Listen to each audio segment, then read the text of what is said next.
بسم اللہ الرحمن الرحیم۔ السلام علیکم ورحمۃ اللہ وبرکاتہ۔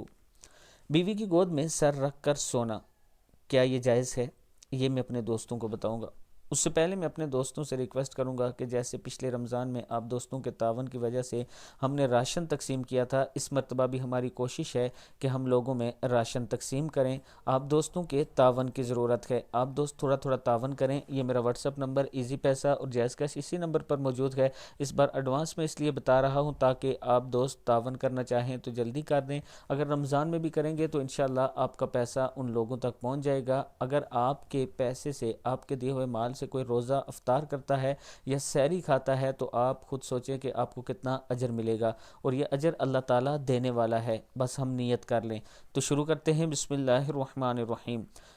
بیوی کی گود میں سر رکھ کر سونا۔ حضرت عائشہ رضی اللہ تعالیٰ عنہ فرماتی ہیں کہ نبی اکرم صلی اللہ علیہ وآلہ وسلم میری گود میں تکیہ لگا کر سر رکھ لیتے تھے۔ جبکہ میں حیض میں ہوتی تو پھر بھی آپ قرآن کی تلاوت فرماتے تھے۔